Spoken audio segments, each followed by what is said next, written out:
I'm doing an early video today because, something just popped into my head and I wanted to get it out there. So, here it is. It's, not that you really need to know this, but it is 12:38 p.m. on Wednesday. So it's not too early. Well, for some it may be very early, but, it is early, comparatively speaking. Anyway, enough of that. So the subject I wanted to kind of talk about was this issue of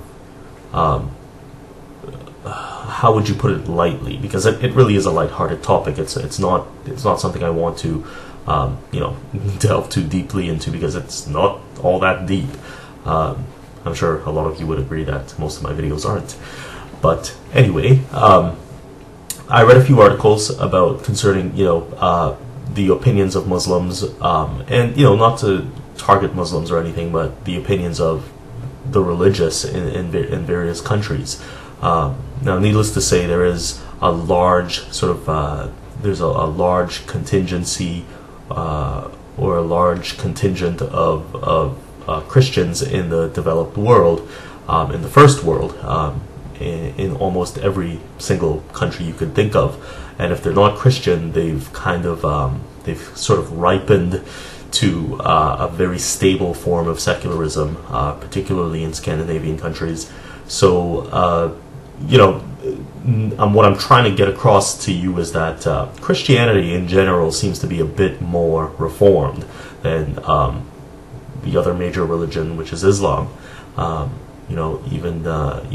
have to say that there's something that triggered that.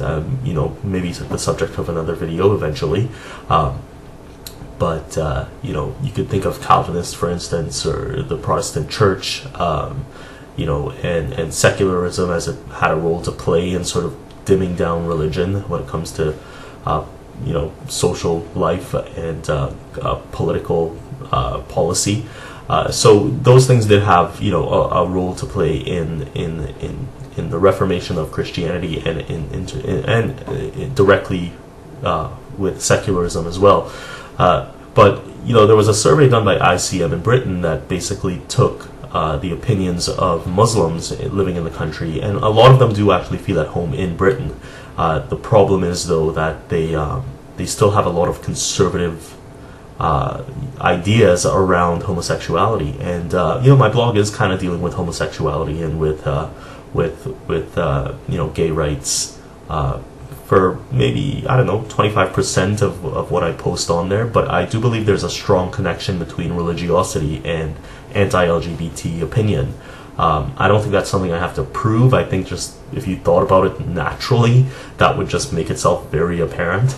Of course, there's the Christian version of all-encompassing and what would you call kind of really Christian at the root of it all. The United Church, for instance, where there's even been documented cases of gay and atheist pastors, preachers, and preachers and pastors that are women. So anyway, that's veering into Christianity again, and I'm looking like I'm trying to put Christianity on a pedestal, which I'm not. But what I'm saying is, in that poll conducted by ICM in Britain, Muslims generally had a less than perfect opinion of homosexuality, and I'm never ever trying to say that I hate any religion or hate anybody or anything like that. Not saying that. And what I am saying, though, is religious ideas have a really strong role to play in affecting people's opinions. I don't believe that people should be criticized. I mean, obviously there are instances where people should be criticized. There are roles that certain people have in society that put them up for criticism. But what I'm saying when it comes to religion, I don't hate any Muslim or hate Muslims or anything like that. I'm saying the ideas are what ground these irrational fears and beliefs and thinking. So I think it's a clear demonstration of a conservative view of the world through a religious lens that ICM poll brought out in Britain. So am I saying it's the end all be all? No, nothing is ever absolute. But in this case, I think it's pretty clear what's influenced these people's thinking on homosexuality, and I don't think that there's a way around it. I mean, you can't just completely ignore the religious aspect and the religious teachings that make them think that way. But that remains my case. You know, I'm adamant. I think that religion does have a rational, promotes a certain rationality in people that can't really be seen anywhere else.